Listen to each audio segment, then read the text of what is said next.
राम राम दोस्तों, मैं आपकी प्यारी दुलारी चुगल किशोरी। कैसे हैं आप लोग? हम तो बिल्कुल ठीक हैं और आपकी चुगल किशोरी रोज की तरह आपके सामने हाजिर है ढेर सारी ओरिजिनल चुगलियां लेकर।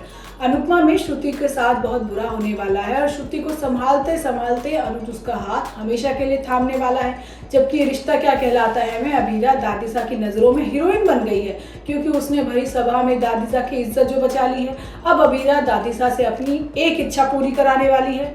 जबकि गुम है किसी के प्यार में ईशान दो नाव में सवार हो गया और अब वो सभी का पल्लू छोड़कर रीवा के पल्लू में जा अटका है। मतलब ईशान के दिल में पुरानी मोहब्बत एक बार फिर जाग गई है। अब ये तो थी मोटा मोटी जानकारी, लेकिन पूरी जानकारी के लिए रोज की तरह आपको हमारा शो देखना होगा। तो चलिए बिना देरी के अनुपमा के सेट पर चलते हैं और जानते हैं कि वहां पर आज क्या खास होने वाला है। अनुपमा में श्रुति के साथ हादसा होने वाला है। अरे बेचारी के माता पिता आ रहे थे अनुज से उसकी शादी तय करने के लिए, लेकिन रास्ते में ही उनका प्लेन क्रैश हो गया और अब दोनों की मौत हो जाती है। अब सारा जिम्मा अनुज पर श्रुति को संभालने का है, लेकिन अनुज श्रुति के गम को भुलाने के लिए उससे शादी तक कर लेगा। आज होता ये है कि अपना गम को कम करने के लिए श्रुति अनुपमा के हाथ की चाय पीने के लिए उसके रेस्टोरेंट पहुंच जाती है, जहां वो बताती है कि उसके माता पिता आने वाले हैं और आगे क्या करना है वो उसको समझ नहीं आ रहा। अब इसी बीच अनुज उसे लगातार फोन करता है, लेकिन वो फोन नहीं उठाती। अब अनुज भी श्रुति के पास पहुंच जाता है और उसके माता पिता के मौत की खबर देता है। अब खबर सुनते ही अनुपमा और श्रुति दोनों ही हिल जाते हैं। बेचारी श्रुति तो वहीं पर बेहोश हो जाती है और अनुज और अनुपमा उसे संभालते हुए घर लेकर जाते हैं। तो वहीं दूसरी तरफ छोटे इन ख्यालों में है कि श्रुति के माता पिता आने के बाद अनुपमा उनकी लाइफ से आउट हो जाएगी, लेकिन अनुपमा तो छोटी के घर में मिलती है और अनुपमा को देखते ही छोटी अपना आपा खो देती है। तो वहीं दूसरी तरफ वनराज पाखी की हरकत का गुस्सा पूरे परिवार पर निकालता है। वो पहले पाखी से कहता है कि मुझे पता था कि तुम बदतमीज हो, लेकिन इतनी गिर जाओगी ये नहीं पता था। इसके बाद वो डिम्पी पर गुस्सा निकालता है और उसे अपने साथ जबरदस्ती अमेरिका ले जाने के लिए कहता है, क्योंकि उसे किसी पर भरोसा नहीं है और वो नहीं चाहता कि उसके पीठ पीछे डिम्पी और टीटू कुछ करे। तो वहीं दूसरी तरफ गुस्से में छोटी अपने आपा को बैठेगी और अनुपमा को खूब खरी खोटी सुनाएगी। अब ये सारी बातें अनुपमा चुपचाप सुनती रहेगी, लेकिन अनुज अपनी बेटी पर गुस्सा करेगा।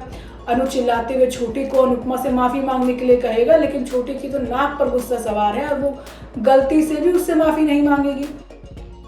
वहीं ये रिश्ता क्या कहलाता है में दादीसा अबीरा पर मेहरबान होने वाली है, क्योंकि अबीरा ने बड़े स्टेज पर दादीसा की इज्जत का फलूदा होने से जो बचा लिया है। उधर मनीष रूही की दूसरी शादी के बारे में सोच रहा है। अब मनीष के दोस्त को बहू के तौर पर रूही इतनी पसंद आ गई है और वो उसे अपने घर की दुल्हन बनाना चाहता है, लेकिन मनीष को नहीं पता कि रूही तो अरमान का घर कभी छोड़ेगी ही नहीं और जल्द ही शो में रोहित की वापसी भी होने वाली है। लेकिन आज होता ये है कि गोयनका हाउस में मनीष का दोस्त परिवार के साथ बैठकर अपने पोते के लिए लड़की की फोटो देख रहा है। अब मनीष और सरना उसे मानव के लिए कुछ लड़कियों की तस्वीरें दिखा रहे होते हैं, लेकिन जो मनीष का दोस्त है ना, वो लगातार रूही को ही देख रहा होता है और मुस्कुरा रहा होता है। जब मनीष उससे पूछता है कि भाई तुझे कोई लड़की पसंद आएगी या नहीं, तो वो कहता है कि भाई लड़की तो मैंने ढूंढ ली है और वो मेरे मानव के लिए बेस्ट रहेगी और वो है रूही।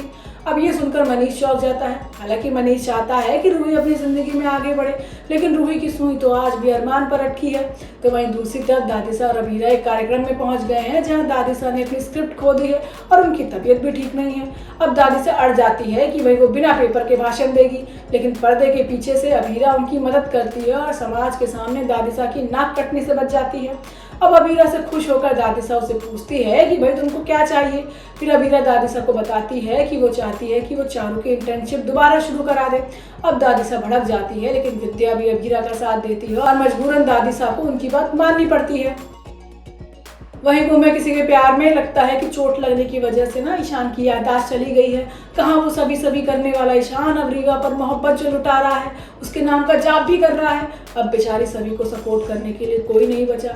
अब ईशान भी सभी पर चिल्लाने जो लगा है, लेकिन आज होता ये है कि सभी और रीवा ईशान की वजह से ही आपस में भिड़ गई हैं। मतलब एक अनार और 100 बीमार वाला हाल है। अब इसी बीच ईशान को होश भी आ जाएगा। अब डॉक्टर्स को पता चल जाएगा कि भाई ईशान बिल्कुल ठीक है, उसके आंख की रोशनी भी नहीं गई है और होश भी आ गया है। अब ईशान को होश आते ही भोसले परिवार की सांस में सांस आती है, लेकिन रीवा तो ईशान से ऐसे लिपट जाती है जैसे चंदन के पेड़ पर सांप, और ईशान भी उसे नहीं हटाता। अब परिवार के लोग ईशान को जैसे तैसे घर लेकर आते हैं। अब सभी सबके सामने ईशान पर अपना हक जताने की कोशिश करती है। अब रीवा को सभी की ये हरकत पसंद नहीं आती और ऐसे में रीवा घर छोड़ने का फैसला करेगी। अब रीवा सुरेखा से कहेगी कि वो अपने घर जा रही है।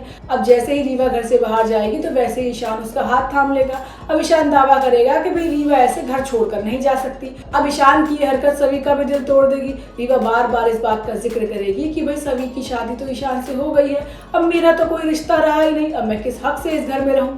अब सुरेखा सभी से तलाक दिलवाकर जल्द ही रीवा से उसकी शादी करवा देगी, लेकिन इससे पहले ही सभी घर छोड़कर भाग जाएगी। तो दोस्तों ये तो थी आज के तीनों सीरियल की पूरी जानकारी। आपको हमारा शो कैसा लगा हमें लाइक कमेंट करके जरूर बताइएगा। अगर आपने हमारे चैनल को सब्सक्राइब नहीं किया है तो याद से वो भी कर लीजिएगा। हम आपसे फिर मिलने आएंगे इसी समय पर नई जानकारी के साथ।